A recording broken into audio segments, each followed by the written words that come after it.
Posso aproveitar esse teu gancho e trazer. Vou mandar essa pergunta para o Pedro. Eu não sei se ele já tinha separado aí, mas eu acho que esse gancho é bem bom, porque tem no nosso chat aqui uma discussão rolando de o que é o centro no Brasil hoje, né? A gente, e eu sei que você também pode falar bastante disso, Bosco, mas acho que o Pedro pode também fazer uma introdução aí, porque a gente vem de décadas, né, em que a gente interpretou a opinião pública, né, tô falando, o centro como centrão e um- uma distorção ali de que o PT é a esquerda, e isso é realmente, quer dizer, não é só isso, a esquerda não é só o PT, mas o PT é o seu maior expoente, né, depois da redemocratização. E aí, e o senso comum da política foi colocando aos poucos, com a ajuda do próprio partido, o PSDB na direita. E o Centrão tinha virado o centro, né? E como você mesmo começou a nossa conversa, Bosco, a extrema-direita veio e bagunçou tudo isso. Porque o espectro político ficou, primeiro, todo tendente para a direita, né? Um extremismo puxa, né, o espectro inteiro para um lado, né? Tende a fazer isso. E a gente perdeu um pouco a noção do que seria um centro ideológico, né? O militante de centro, como às vezes brincam aqui com a gente. Que Então, bom. eu acho que o Pedro pode falar bastante disso e isso render aqui uma discussão aqui para a gente. Vale, antes de tudo, eu acho que é importante a gente lembrar que na retórica dos políticos, você classificar o seu adversário é um elemento importante, tá? Você dizer que o seu adversário é comunista, você dizer que o seu adversário é fascista, é bom para você porque te coloca num lugar moderado e mostra aquela figura lá do outro lado como muito perigosa, uma ameaça importante. O PT é um partido de esquerda, que em vários momentos, principalmente nos governos Lula 1 e 2, eu acho que a gente pode falar a mesma coisa no governo Lula 3, age como um partido de centro-esquerda. Não age como um partido de esquerda dura. Durante o governo Dilma foi. Durante o governo Dilma, na política econômica, claramente foi um governo de esquerda, mas não de esquerda radical. Ninguém estava quebrando ônibus, ninguém estava... Quanto mais de extrema esquerda, no sentido de procurar romper com a democracia e instaurar uma ditadura, tudo mais. O que a gente poderia chamar de extrema esquerda são os governos na Nicarágua, é o governo na Venezuela, o governo em Cuba, que instauram ditaduras, rompem com a democracia, que foi o que Jair Bolsonaro tentou fazer pela direita. Eu sempre uso esse termo extrema para especificar aqueles grupos políticos que trabalham pela ruptura da democracia e instauração de um regime em que só uma ideologia vai poder jogar o jogo da política. Então, é o que aconteceu na Venezuela, é o que aconteceu na Nicarágua com Daniel Ortega, é o que aconteceu em Cuba. É o que o Bolsonaro gostaria de ter feito aqui no Brasil, independentemente de ser esquerda ou ser de direita.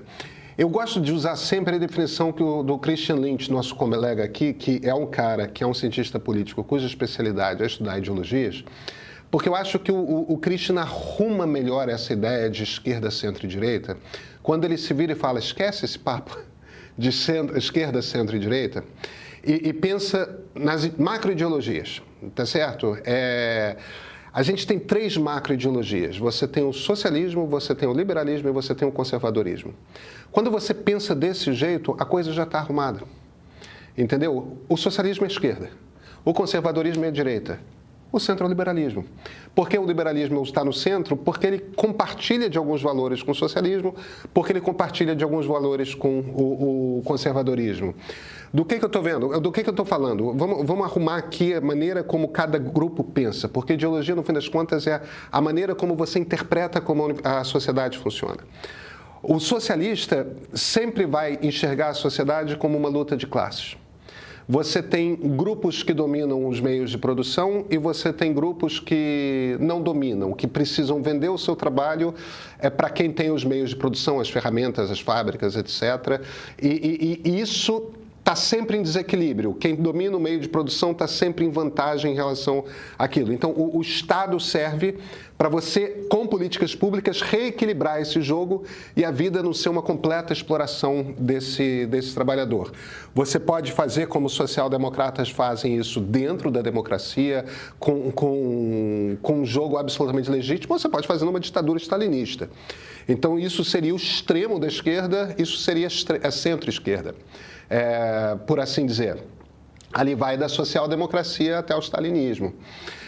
O liberalismo parte do princípio que a coisa essencial é você conseguir chegar a um estado em que todos são iguais perante a lei, você conseguir chegar a um estado em que todas as oportunidades são iguais. Não importa se você nasceu numa favela, não importa se você nasceu numa mansão, as oportunidades para que você empregue os seus talentos serão equivalentes para todos os cidadãos.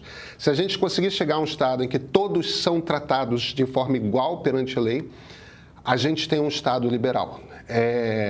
E um Estado conservador está essencialmente preocupado em não mudar demais as coisas. Tanto liberais quanto socialistas querem a mudança da sociedade. Conservadores podem até topar mudanças, preferem não, mas que sejam muito devagarzinho, que sejam muito tranquilas. Conservadores são muito preocupados com hierarquias sociais, com o respeito dentro da família, com a estrutura patrão-empregado, com a ideia de hierarquia. É uma ideia que, disfarçadamente ou não, conservadores sempre mantêm. Tem um cientista político inglês chamado Michael Friedan, que eu gosto muito, que ele explica uma coisa, tem um elemento da visão conservadora interessante, que é o seguinte: o conservador acha que a organização da sociedade é dada por algo extra-humano. A gente pode estar falando de Deus. Deus organizou a sociedade dessa forma. A gente pode estar falando, como Margaret Thatcher e Ronald Reagan falavam, de um mercado. Mas você tem sempre essa força que é uma força que escapa aos homens e às mulheres, e é melhor você não mexer com essa força. Por isso, não mexe muito em como a sociedade se organiza, não. O conservador tem sempre essa coisa de vem essa força de fora da humanidade e que se a humanidade tentar mexer com a estrutura de como a sociedade se organiza, vai dar ruim. Esse é o princípio conservador. Então, você facilmente consegue olhar para os políticos no Brasil e ver mais ou menos como que cada um pensa mesmo, entendeu? Lula pensa no Brasil como luta de classes.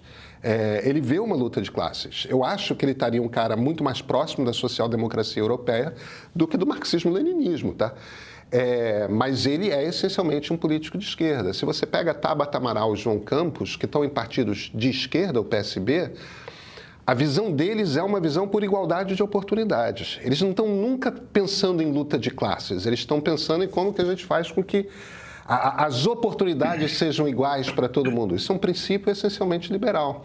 Você pega um Eduardo Leite, você pega uma Raquel Lira, talvez eles estivessem um pouquinho mais para a direita do que o João Campos e a Tabata Amaral, eles são claramente políticos que têm uma pegada liberal. Eduardo Paes, prefeito aqui do Rio de Janeiro, ele tem uma pegada, novamente, liberal. São políticos de centro. Agora, se você vai para o Ronaldo Caiado, você pega a luta do Ronaldo Caiado na Constituinte, qual era? Era mudar o mínimo possível a estrutura da sociedade no mundo agro. Essa era a luta da UDR. Isso é um típico discurso conservador. Ronaldo Caiado é claramente um político de direita. O dizer que o centro não existe interessa tanto a direita quanto a esquerda, porque quando você se vira e fala aquele mundo não existe, aquelas ideias não existem, aquele grupo, na verdade, é falso, está em cima do muro, eles, na verdade, nunca se posicionam, é uma técnica política de você se virar e enfraquecer, entendeu? Deslegitimizar aquele grupo. Mas eu argumentaria que o Brasil esteve no seu melhor durante a Nova República, quando o centro estava no governo, tá? E aí eu juntaria os dois governos Fernando Henrique, eu juntaria o governo Itamar Franco e eu juntaria o governo Lula I também. que foi um governo essencialmente de centro, em que você tinha uma pegada econômica mais liberal, amparada por políticas sociais cujo objetivo essencialmente era dar oportunidades para que as pessoas pudessem crescer. Tudo mais. Você pega as políticas do governo Lula I e as políticas do governo Fernando Henrique, vamos providenciar casa para que problema de casa não seja mais um pesadelo. Vamos dar um incentivo para que os pais mantenham as crianças nas escolas. Vamos organizar, vamos facilitar o acesso à universidade para filhos de famílias que nunca foram para a universidade. Você vê que são todas políticas focadas em ampliar as oportunidades para que as pessoas possam escapar da pobreza, escapar de uma classe média baixa e crescer na vida. A essas eu chamaria claramente de políticas de centro. Quando você está fazendo uma política mais de estímulo de emprego, mesmo que seja um emprego de operário e tudo mais, aí é uma política mais de esquerda, porque você está querendo interferir ali na relação entre patrão e empregado e tudo mais. É uma política de dar alguma coisa para o cara, mas não necessariamente ajudar o cara a melhorar de vida, a pular de vida e tudo mais. Eu acho que, no fim das contas, há um jeito de pensar mais centrista, há um jeito de pensar mais à direita, há um jeito de pensar mais à esquerda.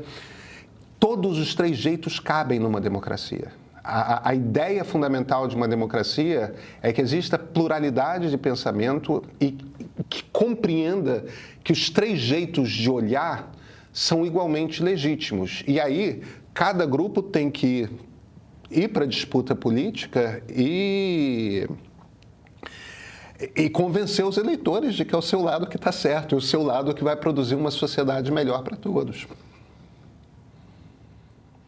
Muito bem. E aí vem o nosso ponto de desacordo interno aqui, frequente,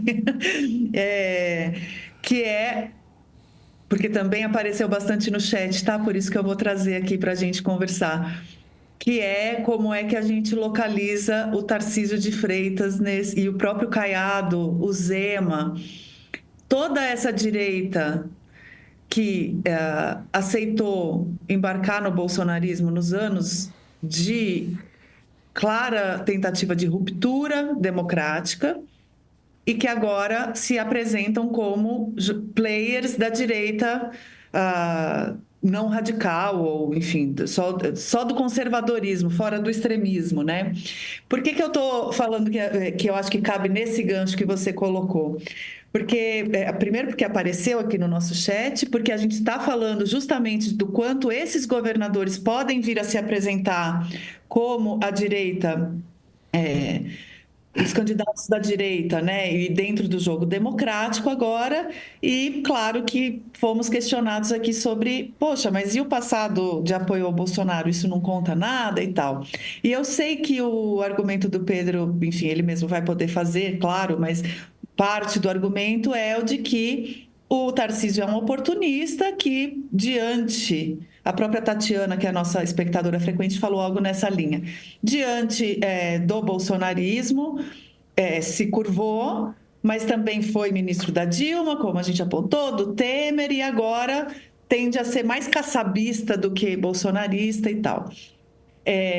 A mesma coisa o Caiado e o Zema, né, que estiveram ao lado de Bolsonaro em momentos...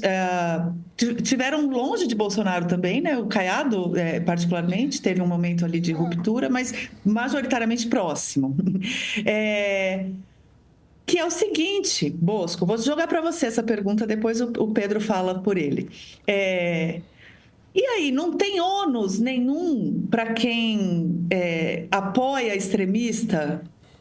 Ônus eleitoral, político mesmo, estou falando, né? Então, a gente, enquanto eleitorado, enquanto sociedade, a gente vai só colocar na caixinha do oportunismo e deixar aceitável que apoiar o extremismo seja ok, sem grandes punições na urna, por exemplo? O que você acha que é o caminho para esses governadores que estiveram próximos do Bolsonaro? Olha, especificamente desses governadores, Flávia, que foram mencionados, Zema e Caiado, eu acho que o que difere eles do Bolsonaro é que eles não partiriam jamais para ruptura, para golpe de Estado, essas coisas. Mas eles são políticos que eu diria assim, no espectro do centro, da direita, eles são mais radicais, não chegam a ser extrema-direita que prega ruptura, etc., mas eles são muito, muito radicais. Por exemplo, você pega a postura do Caiado em relação ao sistema de segurança pública, para ele é bomba e prisão, não tem discussão, né? Você vai para o Zema é um sujeito que, dentro do espectro conservador, ele faz parte daquele grupo de empresários que estiveram aí com o Bolsonaro e geralmente esses empresários, não estou dizendo que é o Zema, mas ele é um empresário novo na política e a retórica dele é muito clara nesse sentido, né? Se a gente for olhar para 64, né, o apoio dos empresários não foi um apoio estritamente ideológico, foi um apoio que lhes deu vantagem. A ditadura trouxe vantagens a eles. São muitos os casos de empresas que nós conhecemos aí que eliminaram a concorrência, né? Voaram em céu azul, vou ficar nessa dica só, né? Entendeu? Porque a ditadura deu isso a eles, né? Então, eu acho que é por isso que ditadura você vê assim, o capitalismo é uma coisa, né? Quando você põe uma ditadura que elimina a concorrência em favor de alguns, você acabou com o capitalismo. Isso aí, para mim, é uma coisa muito clara. Agora, eu quero um pouco ir assim na origem do Centrão, né? O Centrão, ele tem sua origem na Constituinte de 88, assim, com esse nome, quando foi composta a Comissão de Sistematização, e depois gerou uma outra batalha que o Covas conseguiu, o Mário Covas, presidi-la, né? Mas ela foi bastante disputada, e essa comissão surgiu justamente porque a direita, o centro, a direita, etc., começaram a ver que estava se desenhando ali a prevalência da esquerda na composição do texto da Constituinte. Então, aquilo foi uma reação. Fizeram o centro, chamado Centrão, para se opor ideologicamente àquilo que estava sendo conduzido. Eles achavam assim. E era uma percepção muito sintonizada com o fato de 88 ter sido uma Constituinte, em parte.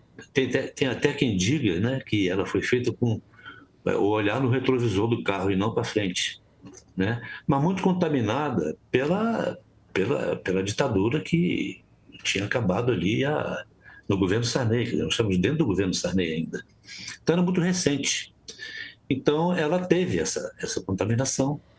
E depois até algumas medidas que ela fez com esse sentimento mais na frente se mostraram, do ponto de vista de visão, erradas, né? Enfim, o Centrão nasce disso, né? E, então, portanto, ele nasce num ambiente de um debate estritamente ideológico. Ali você estava discutindo o texto constitucional novo após uma ditadura de quase 30 anos, não é?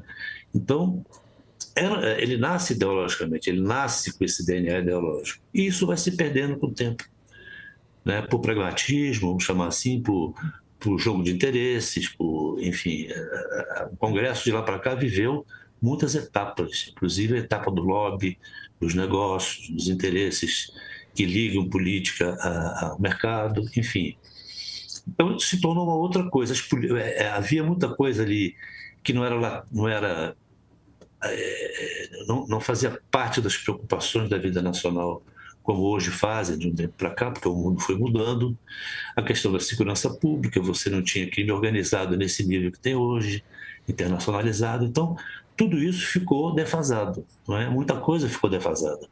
E esse centrão ganhou uma outra conotação fisiológica, disputa de cargos para fazer negócios, etc. O que a direita mais atrás, mais antiga, ela era mais contida nesse sentido, não é? Então, essa colocação que você fez, como é que essas pessoas passam por dentro de governos, eu acho o seguinte: o governo de esquerda ou de direita, aqueles que discordam, que estão do outro lado daquele que está eleito, que está no poder, eles fazem oposição. Aqueles que estão ideologicamente alinhados a um governo que está no poder, eles vão transitar dentro desse governo. Por exemplo, mesmo que esse governo seja mais à extrema-direita, né? Agora, eu acho que são personagens que passaram por esse governo sem... esses especificamente que foram citados, e outros que passaram por ali, sem com um cálculo de risco bastante claro. Eu vou até aqui, né? Você vê que quando se arma esse golpe, né, praticamente a trama toda se dá entre militares. Alguns civis, evidentemente, mas de políticos com mandato, você viu meia dúzia ali estimulando isso. Eu falo meia dúzia como um número minoritário, né? Não é exatamente isso. Pode ter sido 10, pode ter sido 12, enfim. Mas são aqueles políticos que estão aí hoje, alguns na Câmara, outros no Senado, que estavam lá dentro, né? E todos eles estão aí implicados nessa coisa. Alguns foram presos, Daniel Silveira foi preso, não é? Enfim, mas são uma minoria, né?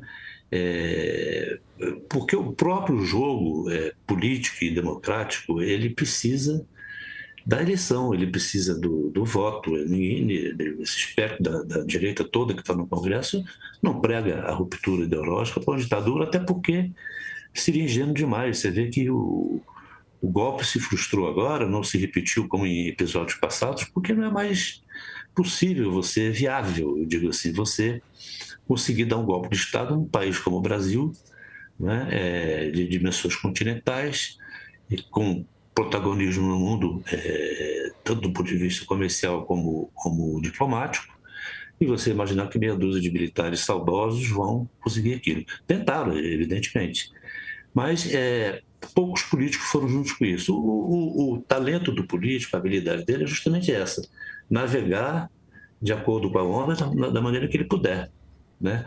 O próprio Tarcísio é um exemplo disso. O Tarcísio nós esquecemos de dizer aqui, ele teve no governo Dilma, teve no governo Temer, teve no governo Bolsonaro, não é? E o Temer é um governo que o PT atribui a um golpe, não é? No entanto, ele transitou por todos eles, sem nenhum problema. Eu diria que ele é tornou-se um político de carreira. Ele era um funcionário público de carreira, né? Ele agora tornou-se um político de carreira, porque ele chegou a um cargo político que é talvez o maior cargo político do Brasil, que é governar o Estado de São Paulo, que é a nossa grande metrópole comparável às maiores do mundo. Então, essa resposta não é difícil para mim, não. É o próprio exercício da política. O que nós temos que fazer é identificar e separar o joio do trigo, né? Eu acho que o Caiado, para quem pretende uma candidatura à presidência, ele é muito paroquial, não só no sentido eleitoral, como ele é muito paroquial no pensamento dele, né? O pensamento dele sobre segurança pública, por exemplo, que hoje é o grande tema, por isso que eu insisto nele, o caminho que ele escolheu pode estar dando certo eventualmente em Goiás, mas não é um caminho, não é uma saída para a segurança pública, muito menos em nível nacional, né? Porque está presa a chavões e a conceitos muito ultrapassados, né? Agora, não resolve o problema. A Tatiana que trouxe... E o Tarcísio tem que se livrar disso, desse tema de segurança pública também. Agora, eu acho natural que essas pessoas transitem para o governo. Se o governo é engraçado, isso nos remete ao episódio do PSDB com Collor, né? Você se lembra disso? Que o Collor fez tudo para o PSDB aderir ao governo dele. O Fernando Henrique queria ser ministro. Pois é. Porque o raciocínio qual era, na época, do PSDB que queria ir? Quer dizer, o cara está sozinho, não sabe governar, não está conseguindo, não tem partido, está nos chamando, vamos tomar conta. Né? Esse é o raciocínio. Eu só fico me lembrando do Tarcísio até no 7 de setembro do ano passado, ainda com o Bolsonaro já inelegível, já tentando golpe, falando volta Bolsonaro, no mesmo palanque. Isso, para mim, eu não consigo atravessar como alguém que, opa, na hora do extremismo, deu um passinho atrás, entendeu? Eu acho que já dava tempo do Tarcísio ter, como um político profissional ou de carreira. Uhum. Eu venho falando disso aqui, Bosco, eu sinto muita... Eu acho que a gente cobra, com razão, muito da esquerda de se aproximar do centro, de se reposicionar, entendendo quais são as demandas da sociedade e tudo mais, inclusive... quando está analisando aí condições de disputa de eleições e tudo mais, né? E aqui eu fico puxando a sardinha para a gente cobrar da direita também, sabe? De sair dessa associação confortável com a extrema-direita, que atualmente é rentável eleitoralmente, né? Então, foi até aqui, talvez não seja mais, mas até aqui foi. Né? Então, para mim é muito claro que o Tarcísio se elegeu governador com tanta folga porque estava associado ao Bolsonaro, e ele mesmo reconhece isso nos seus discursos, e eu acho que esse cálculo está correto dele. E eu acho que, poxa, então já era hora então de ter falado, bom, agora que veio à tona, né, tudo isso de indício da tentativa de golpe, do ex-presidente seguir desafiando a justiça e tudo mais, talvez fosse hora de recuar. E não, eles seguem ali esperando para ver, né? Então, essa parte me incomoda um pouco.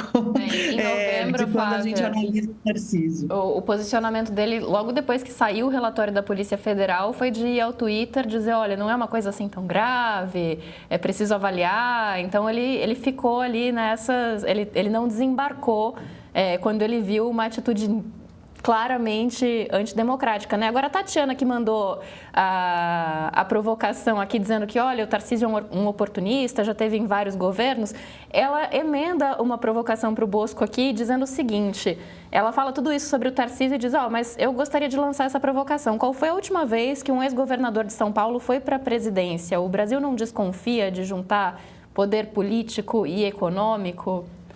E aí, Bosco? Olha, eu não sei se eu captei a pergunta dela, o que ela quer exatamente, mas eu acho assim, esse ponto que a Flávia falou é muito importante, porque, de fato, houve inclusive um momento desse processo todo, Flávia, que eu cheguei a escrever sobre o risco que a direita estava correndo, um risco sério, de não dando um freio nessa aproximação, nesse estímulo que ela estava dando à extrema-direita, ela acabar no campo da criminalidade. Porque na extrema-direita você tem ali milícias, você tem tudo. Eu cheguei a fazer essa advertência lembrando da direita que nós sempre tivemos, me lembrando assim dos tempos de Marco Maciel, de Boyhausen, etc., que era uma direita que a gente discordava em alguns momentos, outros em todos os momentos, mas era uma direita que não era golpista, né? Debatia, fazia o debate. Hoje, eu acho que talvez nunca a direita tenha se aproximado tanto da extrema-direita de uma maneira até perigosa, como foi agora, nesses tempos recentes, né? Agora eu acho o seguinte, que esse exercício que o Tarcísio está tentando fazer, porque a política exige uma série de talentos, né? Você tem que ter o time certo das coisas, né? O Ulisses Guimarães dizia assim, o tempo é a coisa mais importante na política, você ter o time certo, você ter a decisão certa, né, e ser objetivo. Porque esses 3 elementos estão dentro do exercício que o Tarcísio está tentando fazer de descolamento do Bolsonaro. Por quê? Porque acabou o capital eleitoral do Bolsonaro. Não acabou. Porque diminuiu muito o capital eleitoral do Bolsonaro. Mas ele ainda esse capital eleitoral ainda existe. Então, o político, ele olhando ele tem que ser um calculista para saber sair disso sem perder. Ele tem que manter a perspectiva de se eleger, né? Então, esse descolamento o Tarcísio está fazendo. Eu até vi no meio do caminho dele muitos momentos que eu falei, está errando, né? Ele, na questão da segurança pública, ele teria que ter sido muito mais efetivo do que foi, e imediato. Não dá para você botar de forma gradual, conduzir de forma gradual coisas como policial batendo em uma mãe de 60 anos no meio da rua. Isso não existe, dentro da casa da pessoa, né? Ali você tem que ser radical. Ali acabou, né? Não tem mais secretário de segurança, cai secretário de segurança, né? E ele foi ali, teve um medo que não deveria ter tido. Porque uma coisa é você fazer o cálculo político, a outra é você ter medo, né? Então, tudo isso acontece. Então, a gente tem de concordar com isso, porque o que você falou está corretíssimo. Mas aí eu atribuo exemplo, por exemplo, onde está o Tarcísio hoje, né? Com o Kassab. Qual foi o lema do Kassab ao criar o PSD? Nem de esquerda, nem de direita. Nem de centro. Não somos partido, não somos nenhuma das 3 coisas, né? Então, de onde você conclui o seguinte, que é um partido, devia se chamar PP, Partido Pragmático, né? E você olha para o Kassab é exatamente isso, um sujeito pragmático, um engenheiro de cálculo, de voto, disso, daquilo, né? E ele é que está ali com o Tarcísio, né? Só que o Tarcísio não é um político exatamente, aquele talento e habilidade de político. Acho sim que ele aproveitou as oportunidades que teve como funcionário público para seguir a carreira política. Até aí, podem chamar de oportunismo, disso, daquilo, mas até aí tudo bem, nós estamos dentro do jogo democrático. O problema é agora, nós estamos numa encruzilhada, ele está numa encruzilhada que vai definir o futuro dele. Eu acho que está errando em algumas coisas no time. Não estou fazendo nenhuma profissão de fé do Tarcísio. Quando eu falei do Tarcísio, sim, é no sentido do desenho que a sucessão está ganhando a partir das eleições municipais, da recomposição do Congresso, das reeleições agora, que ele sim tem esse perfil para ser uma construção partidária para um candidato de centro. Não sei se será. O Kassab diz que ele não será candidato em 2026. Né? Eu acredito que o Tarcísio esteja falando isso dentro de uma estratégia, que isso seja realmente a intenção dele, não esteja blefando, mas eu tenho para mim que se o Tarcísio tem chances de uma candidatura forte, é agora, não é depois. Depois ninguém sabe. Agora ele tem essa chance. Então eu fico com essa declaração do Kassab meio assim na dúvida. Mas é isso, eu acho que essa coisa do comprometimento, você tem razão, eu acho que, repetindo aqui, nunca a direita esteve tão próxima de um buraco nesse sentido, porque ela foi longe demais nisso. Por exemplo, teve muitas coisas dentro do Congresso que ela bancou a votação e que ela não precisava fazer isso, não era do interesse dela, era do interesse da extrema-direita. A questão das armas, por exemplo, essa é uma pauta da extrema-direita. A direita não tinha que se meter nisso, de nenhuma forma. Mas entrou, abraçou, assim como apoiou diversas outras coisas que são absolutamente recusáveis, né? No plano do comportamento social, no plano do tratamento para as mulheres. A gente viu coisas horríveis em condições, enfim, em vários momentos ela passou, envergonhou quem conhece um pouco, quem vive um pouco a história política brasileira, e da forma como a gente conhece a direita realmente, e como conhece a extrema-direita. É por isso que eu, no início do programa, disse que foi uma grande distorção que nós vivemos.